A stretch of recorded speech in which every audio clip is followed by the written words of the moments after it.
La défaite du Syli national de Guinée face au Taïfas de la Tanzanie serait occasionnée par plusieurs manquements de la Fédération tanzanienne de football. Ces manquements pourraient entraîner l'élimination de l'équipe tanzanienne de football conformément au règlement de la Coupe d'Afrique des Nations établi par la Confédération africaine de football CAF. Avant le coup d'envoi de ce match entre la Tanzanie et la Guinée, le Syli national de Guinée était deuxième du groupe H avec 9 points derrière les Léopards de la RDC. Vu la performance du Syli national lors des 3e, 4e et 5e journées des éliminatoires de la Coupe d'Afrique des Nations, avec 3 victoires d'affilée, la Fédération tanzanienne de football passe par une stratégie de déstabilisation du moral des joueurs. Entre autres, le changement de l'heure du coup d'envoi à 48 heures du rendez-vous, initialement prévu à 19h GMT pour 13h GMT, pour des raisons, dit-on, d'éclairage. Une décision contestée par la Fédération guinéenne de football, mais finalement confirmée par la CAF.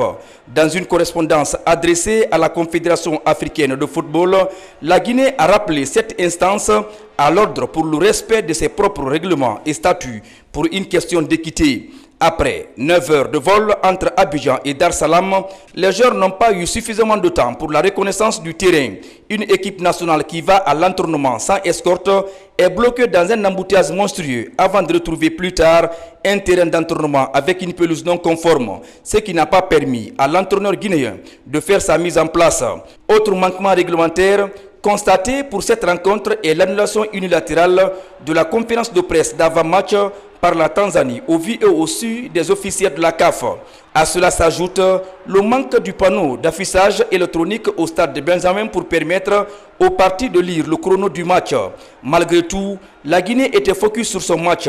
Le jour du match, les joueurs guinéens ont eu du mal à rentrer en possession de leur accréditation, car la Fédération tanzanienne de football n'a accrédité au départ que 16 joueurs sur 24. Le cas le plus compromettant pour la Tanzanie est le fait qu'un joueur des Taïfas soit enregistré avec le numéro 24 sur la feuille de match, mais joue avec le numéro 26 qui n'est pas enregistré et considéré comme un joueur inéligible, car les articles de 10.1 à 26.4 du règlement de la CAF stipulent que le numéro du maillot joue un rôle essentiel et indissociable dans le système d'identification des joueurs sur le terrain.